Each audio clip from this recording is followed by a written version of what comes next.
ప్రోత్సహిద్దామని ముందుకు పోయాను. ఈరోజు నేను గర్వపడుతున్నా. ఒకప్పుడు మీరు చూస్తే వరకట్నం ఉండేది, ఇప్పుడు ఎదురు కట్నం వచ్చింది. ఆడబిడ్డలకు డబ్బులు ఇచ్చి పెళ్లిళ్ళు చేసుకునే పరిస్థితికి వచ్చారు. నేను ఎక్కడ చూసినా అడుగుతున్నా, భార్యాభర్త ఇద్దరు ఐటీలో ఉంటారు, ఇద్దరు ఉంటే ఇద్దరిని పిలిపించి అడుగుతున్నా ఎవరి ఆదాయం ఎంత అని. 100% భార్యల ఆదాయమే ఎక్కువ ఉంది భర్త కంటే కూడా. మా ఇంట్లో కూడా నా ఆదాయం కంటే నా భార్య ఆదాయమే ఎక్కువ ఉంది.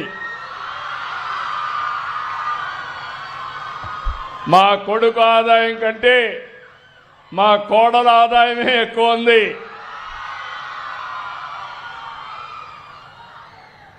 ఇవన్నీ పరిస్థితులు మారాయి.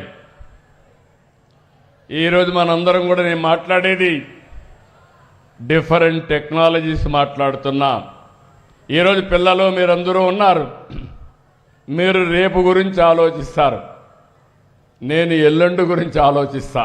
మీకో నాకో తేడా అదే.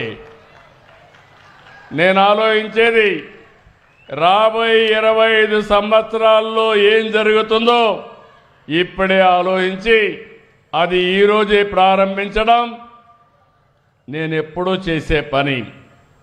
ఇటీవల కాలంలో మీరు చూశారు, అనేక వినూత్నమైన కార్యక్రమాలకు శ్రీకారం చుట్టాం.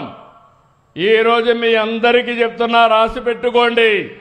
అమరావతి ప్రపంచంలోనే ఒక బ్రహ్మాండమైన నగరంగా తయారవుతుంది.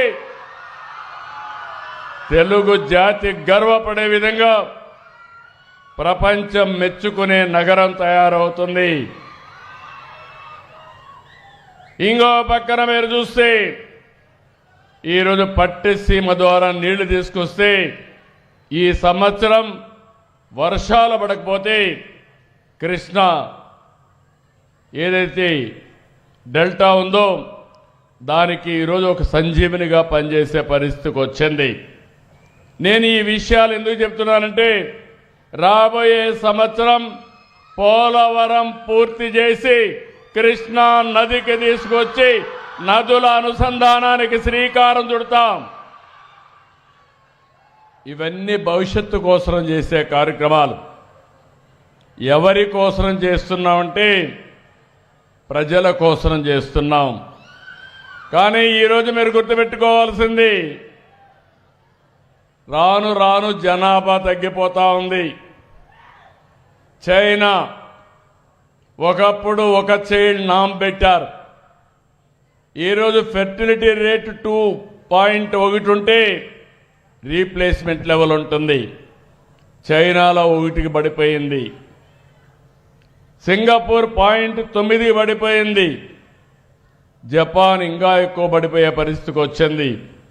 సౌత్ కొరియా 0.7కి పడిపోయింది. ఇండియా కూడా 1.9కి వచ్చాం. ఆంధ్రప్రదేశ్ 1.5కి వచ్చాం. మనం ఆలోచించకపోతే ఇది 1 కంటే తగ్గుతుంది. ఆ తర్వాత మనం పనిచేసేది మెషిన్ల కోసం పనిచేయాలి. మెషిన్లు కూడా వచ్చేస్తున్నాయి. ఈరోజు నేను స్పేస్ సిటీ తీసుకొచ్చాను. శాటిలైట్స్ అన్ని మన రాష్ట్రంలోనే లాంచ్ చేసే విధంగా స్పేస్ సిటీ వస్తుంది. డ్రోన్ సిటీ వస్తూ ఉంది. యుద్ధాలు చేయాలన్నా సివిలియన్ అప్లికేషన్స్ కానీ తొందరలోనే డ్రోన్ అంబులెన్స్ కూడా వచ్చేస్తుంది. ఎక్కడన్నా ఎవరికైనా ఆరోగ్యం బాగలేకపోతే మీ ఇంటి మీదకి వచ్చి పేషెంట్ తీసుకొని నేరుగా హాస్పిటల్కి తీసుకొచ్చే రోజు తొందరలోనే వస్తుందని మీ అందరికీ విజ్ఞప్తి చేస్తున్నా. ఎలక్ట్రానిక్స్ వచ్చేసాయి, వేరబుల్స్ వచ్చాయి.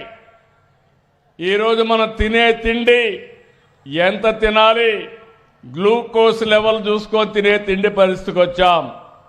హాస్పిటల్లో ఉండక్కర్లేదు, ఇంట్లో ఉంటే మానిటరింగ్ హాస్పిటల్ చేసి అవసరమైతే అంబులెన్స్ లిఫ్టింగ్ కానీ లేకపోతే డ్రోన్ లిఫ్టింగ్ చేసే పరిస్థితికి వచ్చాం.